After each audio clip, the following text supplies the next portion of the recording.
Hare Krishna. I hope all of you are doing very well. It's quite an interesting thing to note that although the coronavirus is raging all over the world, but hardly any devotees has been affected. I mean, and at times I wonder, not wonder, actually it is a fact. This is Krishna's arrangement. Yes, Krishna came in the form of coronavirus. Just as Krishna comes in the form of death. So as death, Krishna comes like Mrityu sarvaharashchaham. Krishna comes in various ways. And he came. And who can deal with him? There is no way to deal with it. No way to deal with Krishna. And we can see like the whole world has practically come to a standstill. And why not? Year after year after year, they are killing so many animals, especially cows. Millions of cows are being slaughtered just to satisfy their tongue. And now deal with it. Try to satisfy your tongue, and here you are. Those animals are coming back. And this coronavirus is the weapon of those animals. They are not going to fight with you with nuclear weapons. These enemies, our enemies that are created due to our karmic reactions, are today attacking the human beings. So the way you deal with others, they will get back to you the same way. So anyway, that is the world situation. And this is the time we should become more Krishna conscious. We have to take this opportunity to become more serious about our spiritual life. And I'm confident it's happening to everyone. At a time like this, you really become serious. And also one thing I'll say, that now that I said that, now devotees are not being affected, don't remain in that, don't take this understanding wrongly, that nothing will happen to us because I have taken shelter of Krishna. Things may happen to us. In this material nature, material things will happen to us, may happen to us. Yes, disease will come. We know that the material nature is a place of janma, mrityu, jara, vyadhi, disease.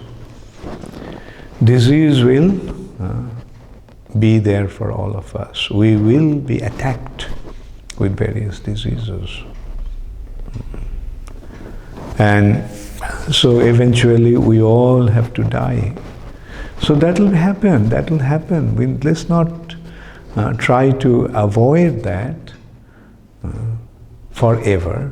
With our intelligence, we try to avoid it. Yeah, okay. There's a possibility, like we're doing it now.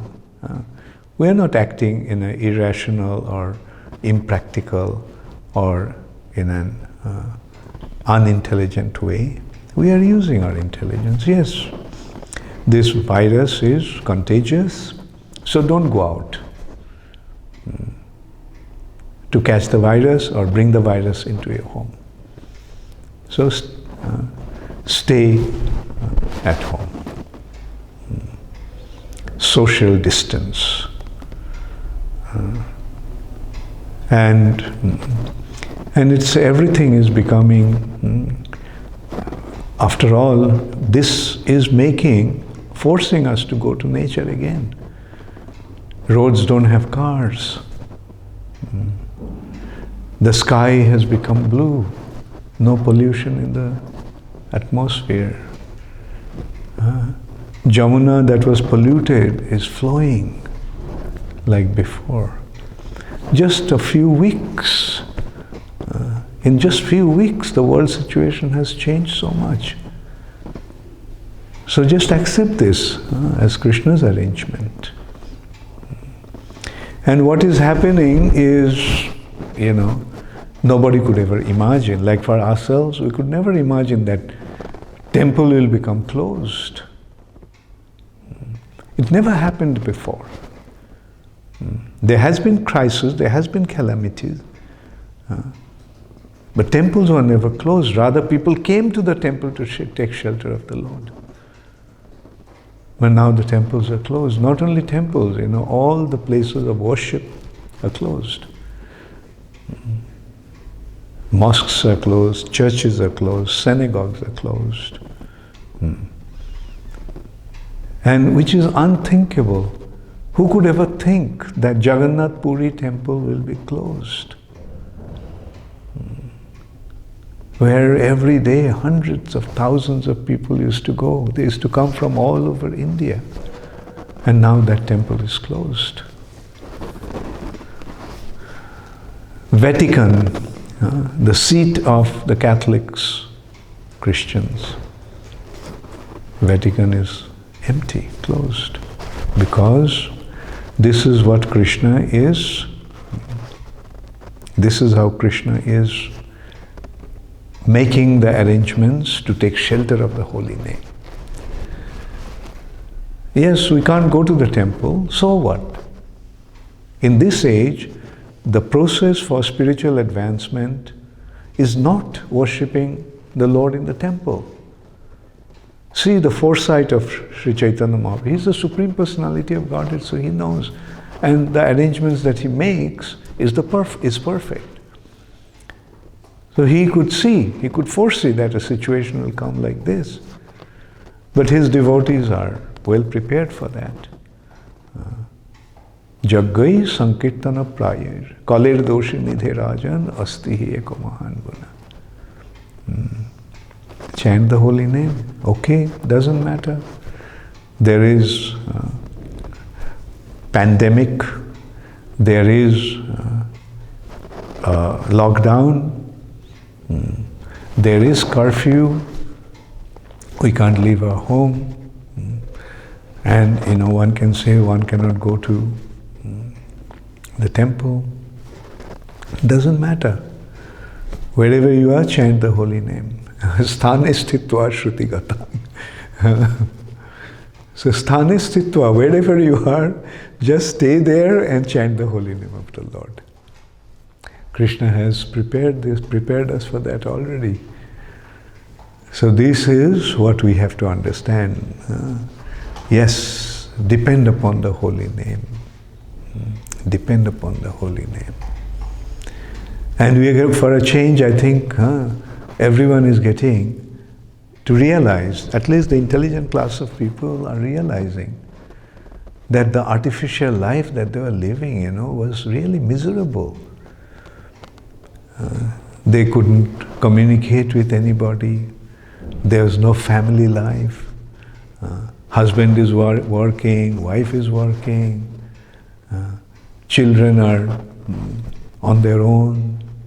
No affection, no love, no care and concern from the parents.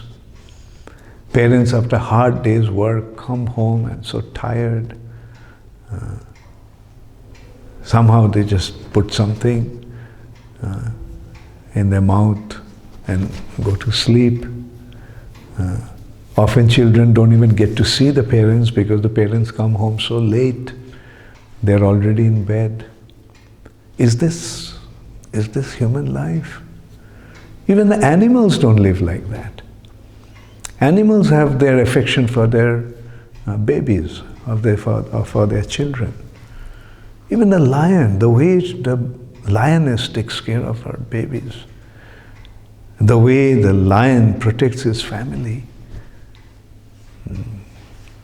Now, the kind of life that the animals can live, human beings are being deprived of that kind of life, and we call that civilization. It's good that this civilization has come to a standstill. Go back to nature, because the more we go back to nature, closer we'll come to Krishna. So it's better to go back to nature.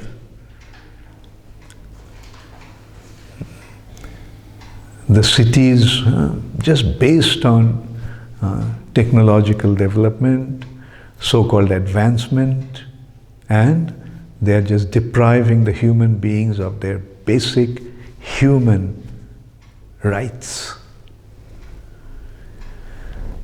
Anyway, so once we get going on this topic,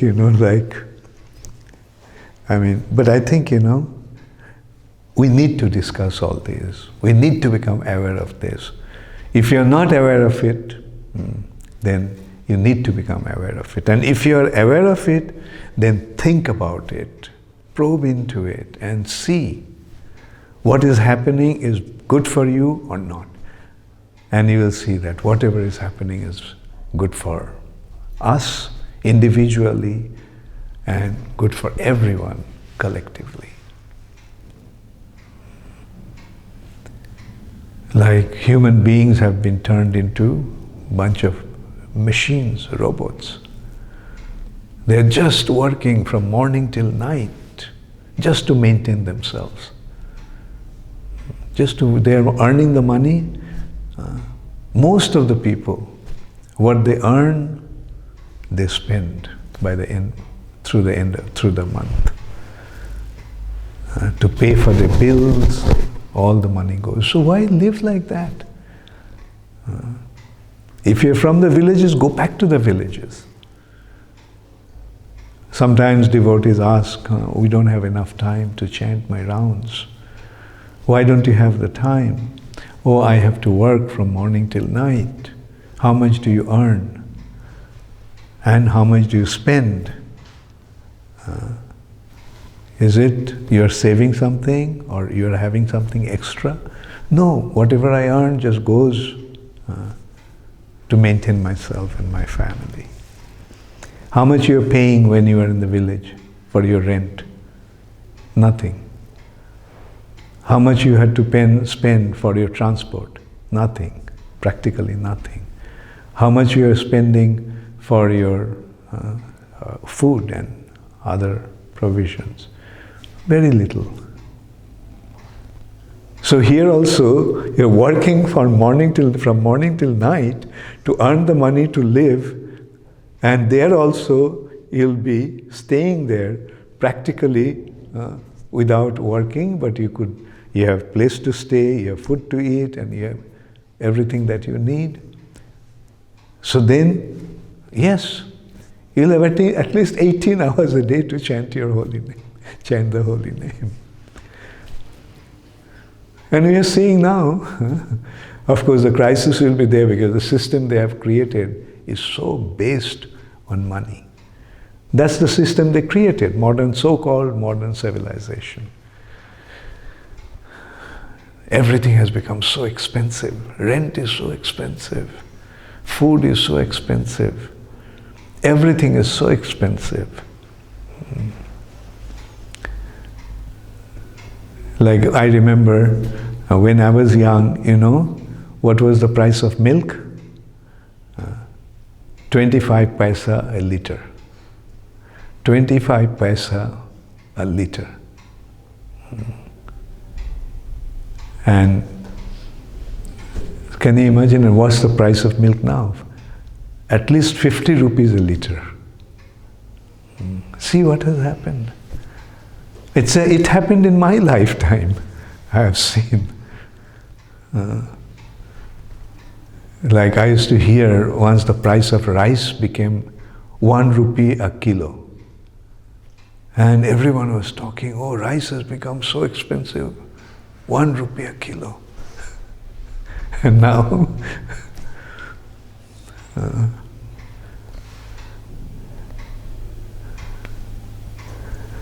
anyway, so this is the thing. Like everything has become so expensive that unless and until you submit yourself to the system, you won't be able to survive. Because you won't be able to pay for your rent, you won't be able to pay for your food. Therefore, you have to submit to the system. And in this way, the system has enslaved you. This system has made you a slave. And you know what Prabhupada would say about that? You have been made into a bunch of donkeys. Donkey. Please don't mind, I'm just quoting Srila Prabhupada. Why? Because donkey has plenty of grass to eat. But because of the donkey, he thinks that unless he carries this all heavy burdens for his master, he won't get any grass to eat. Food is given by Krishna. Land is given by Krishna. Okay, you don't have to really work like this in the cities. Go to the villages. Plenty of land. I'm sure most of the people are coming from the villages because India is a village-centric country. Most of the people have some land, and you can see how much. Prabhupada used to say, if one has 2 bighas, say about 1 acre of land and 2 cows, he can maintain his family. Because in 2 bighas of land, he can actually grow enough food. And this is what self-sufficiency means. Of course, I will also admit that the system also started to cripple because there was some people who having so much land, and others became their day laborers because the land has been stolen from them. Rich people took the land and they became landlords. And others were their servants. They have to till the land and depending upon the mercy of the master. And finally I'll say, yes, these are the problems. And we know the solution. In single sentence, I'll say, the solution is Krishna consciousness. Lead your life with Krishna in the center. The world will become spiritual world. Although material, it will become spiritual because we have put Krishna in the center. People say that we believe in God and etc. Like American motto of the nation is, in God we trust. But do you really trust in God? How can you trust in God when you don't even know who He is? When you don't even know what He is doing for you? So why should you trust Him? It's just an empty slogan. But yes, we can tell you who is God. We can tell you what He is doing for us. We can tell you what happens when you surrender unto Him. So please do that. And you'll see how this trust in God is going to transform you into a personality who is completely transcendental to all the anxieties and sufferings of this material nature. And that is Vaikuntha, that is the spiritual world. Thank you all very much. So today I will try to finish the Ramayan Katha, and from tomorrow we'll go back to Uddhav Gita. So I could see that devotees were appreciating this Ram Katha, And it's good to hear about Lord Ramchandra, because by hearing about Ramchandra we can get to know who he is, what he can do. And we naturally develop our faith in him in order to surrender unto him. So Ram is having a battle with Ravan. Ravan is evil personified. All the bad qualities are there in Ravan. And all the good qualities are there in Lord Ram, because he is the Supreme Personality of Godhead.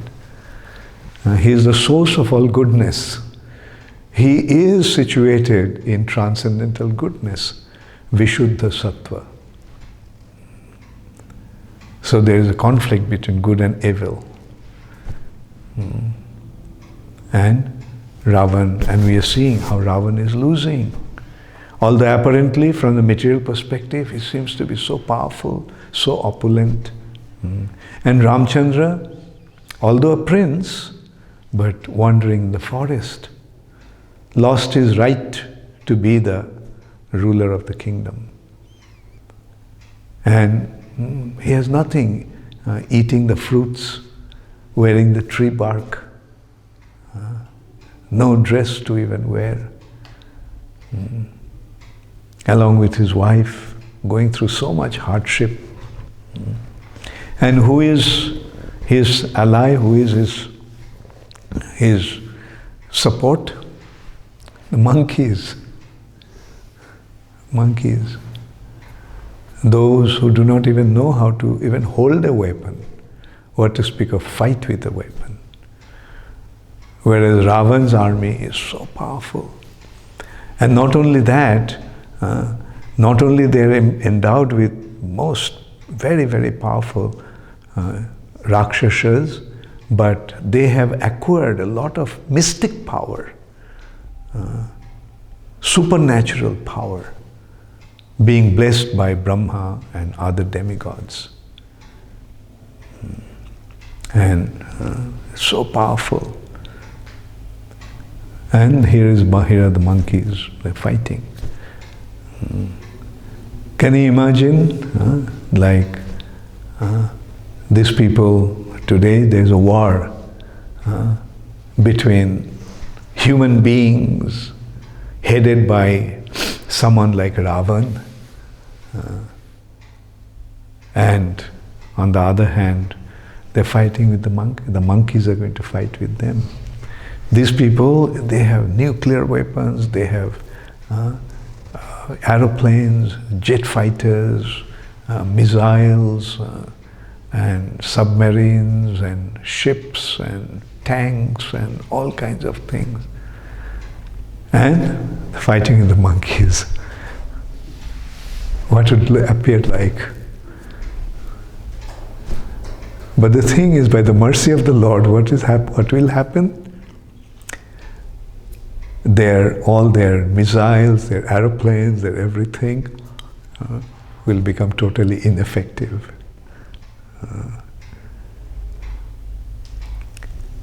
And eventually, because although they are monkeys, but they are empowered by the Lord, because they are siding with the Lord.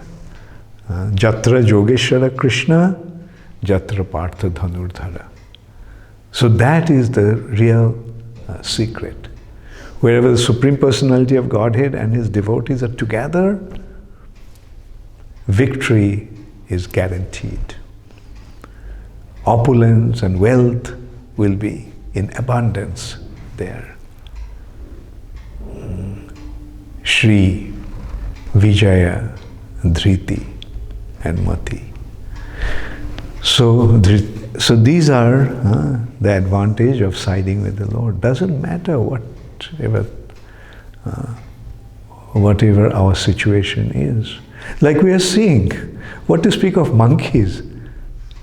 A virus, coronavirus, so small that we have to see it with the most powerful with most powerful microscopes.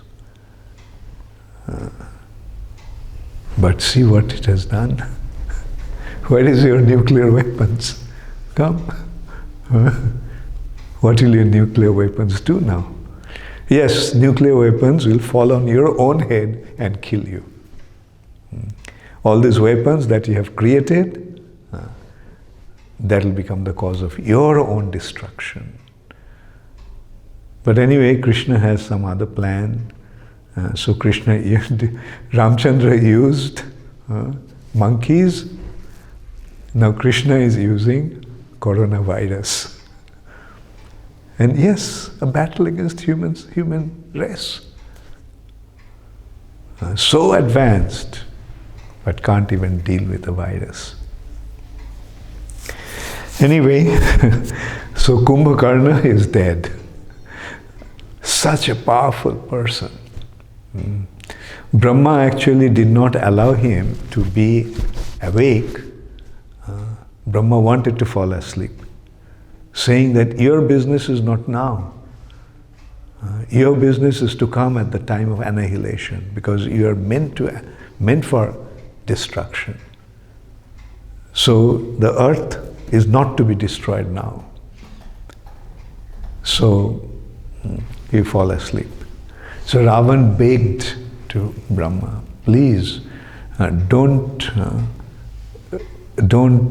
cut this tree in its growing stage. Allow it to grow, allow it to be alive. Then Brahma said, okay, one day, he will be awake just for one day every 6 months. And that's what, but that one day that he used to be alive, he just used to plunder everything. That personality came to fight with Lord Ram. Who can stand up against Ram, no matter how powerful he may be? Kumbhakarna is dead. Ravan is lamenting. Then his 4 sons, Trishira, Narantak, Devantak, and Atikaya. They came and headed by Trishira. Father, don't worry, we'll go and destroy him, kill him. We have been specially empowered by Lord Brahma. And so they also came to fight. And Angad killed 2 of them, Narantak and Devantak. No, I'm sorry, Angad killed Narantak. And Hanuman killed Devantak and Atika and Trishira. And Lakshman killed Atikaya. Atikaya was like Kumbhakarna.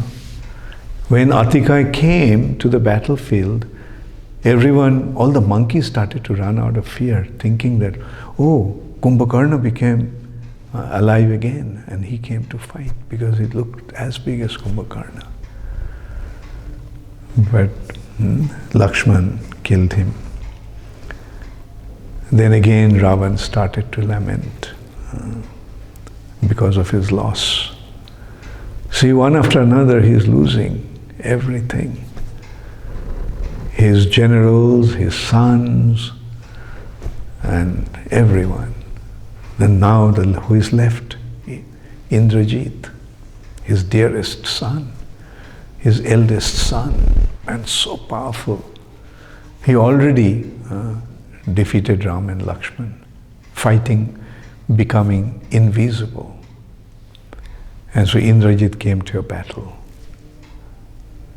And he was defeated by Hanuman. So he retreated, but this time he came back again, carrying Sita on his chariot, Maya Sita. And he came in front of Hanuman and said, here is your Sita. And started to beat her up. Hanuman was burning with fury, but couldn't do anything. And then Indrajit says, see what I do, what I'm going to do. He took his sword and cut her body diagonally.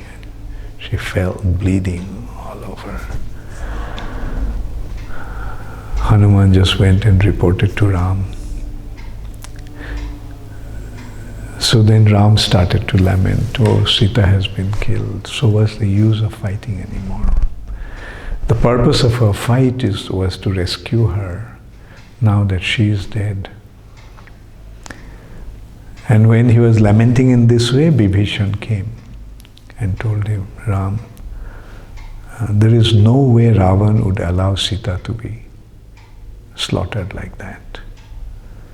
Ravan is too attached to let anyone kill Sita. Ravan is too attached to Sita. So this way you can see how what a benediction it was to have Bibhishan on their side. Like it's a perfect drama. Like Bibhishan, Ravan's brother, is with them. And then Bibhishan told Ram that as long as Indrajit is alive, you cannot kill Ravan. Because Indrajit is practically invincible. Nobody can defeat him. And he performs this yajna, Nikumbhila, and then he becomes, he acquires the power to remain invisible and fight from remaining invisible.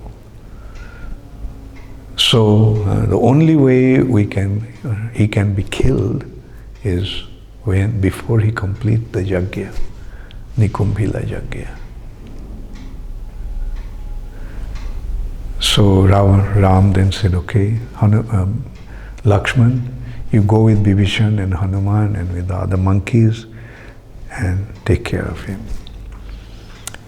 So Bibhishan brought Lakshman and others to that area where Indrajit performs this yajna. And a terrible fight ensued between Lakshman and Indrajit. And then finally, Lakshman killed Indrajit. There is one incident from in another Puran that actually described that only Lakshman could kill Indrajit. When Ramchandra went back to Ajodhya, then when he went back to Ajodhya, everyone was glorifying Ram. And at that time, Agastya Muni said, no, actual credit for killing Ravan goes to Lakshman. So everyone was surprised, why? Ram killed Ravan. And he also said that as long as Indrajit was alive, nobody could kill Ravan. And only Lakshman could kill Indrajit because Indrajit had the condition or benediction that whoever has been a brahmachari for 14 years and did not eat anything for 14 years would be able to kill Indrajit. No one else would be able to kill. Only in the hand of such a person he would be killed. 14 years brahmachari and 14 years anahari, not eating anything. So then Ram, just at pastimes again, Ram said, but Sita was with us. A brahmachari, a true brahmachari, doesn't even look at a woman. So how can you say that he was a brahmachari for 14 years? We are in the forest for 14 years, that's true. But Sita was with us. Then Agastya Muni told Ram, why didn't you ask Lakshman? So Lakshman said, yes, Sita was there, but I never looked at her face. I always looked at her feet. Then Ram remembered, yeah, that's true, because when the monkeys displayed the ornaments of Sita, the only thing that you could recognize was her ankle bells. And because you didn't see anything other than her feet and the ornament there in her feet. But Anahari, not eating anything for 14 years, I used to give you fruit every day. So how can you say that you are Anahari, not eaten anything? Lakshman said, yes, when you gave me the fruit, you said, take it, but you never asked me to eat it. So I didn't eat it. I gave the fruit back into the forest. And then Ramchandra told Hanuman, since those fruits got the touch of Lakshman, they have become imperishable. So their fruits must be there in the forest. So can you just go and bring all those fruits? So all the fruits were brought and it was counted. 5 fruits were short. So Ram said then, so for 5 days then you ate fruits. And Lakshman said, no, those 5 days you forgot to give me the fruits. The day you got the news of my father's death, the day Sita was kidnapped, the day I was struck by Shakti, the day Sita went for Agni Pariksha. So, and the 5th one I'm forgetting. So he said, the 5 days you forgot to give me the fruits. Then Ramchandra said, as a younger brother, you had to undergo so much difficulties for my sake.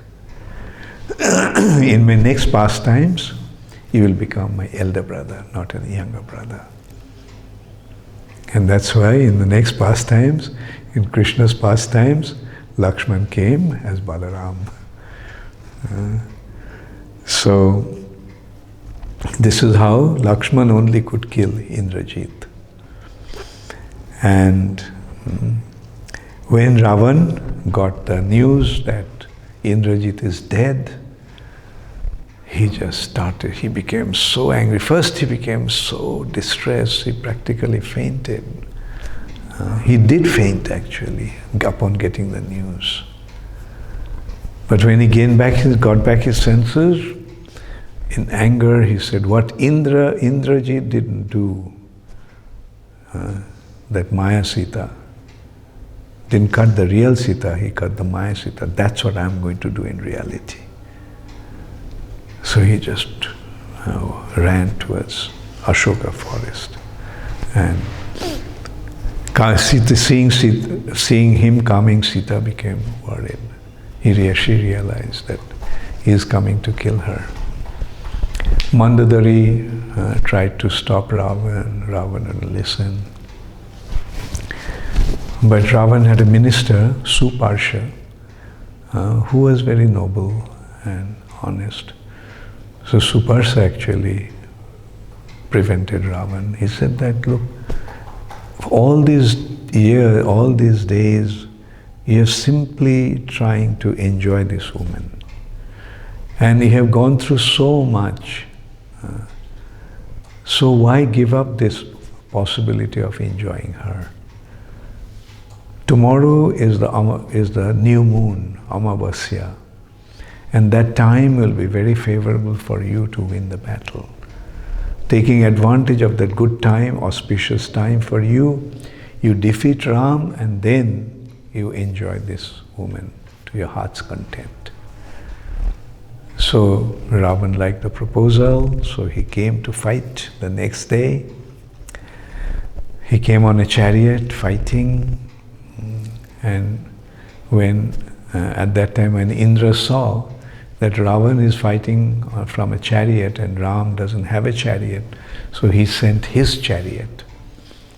So his chariot driver Matali came with the chariot and proposed to Lord Ram that Indra sent the chariot and he should use that. And this chariot was equipped with all the celestial weapons. And then Ram got into the chariot and the fight ensued. And after a terrible fight for a long, long time, Ram couldn't defeat Ravan, Ravan couldn't defeat Ram, it was just going on and on. At that time, Agastya Muni told Ram that, remember the mantra he gave you, Aditya Hridaya mantra, remember that. And this will enable you to defeat your enemy. And then Ram meditated on the mantra, and then Vayu came and told him that use the Brahmastra. So Ram just placed the Brahmastra on his bow and released it. Brahmastra penetrated Ravan's heart. It was said that there was nectar in Ravan's heart. That's what made him immortal. But Brahmastra actually dried out that nectar and Ravan fell dead.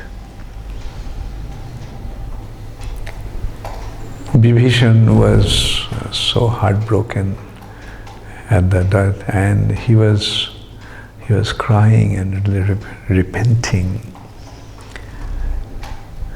And then Ram made Vibhishan the king of Lanka, and Sita was brought to Ram.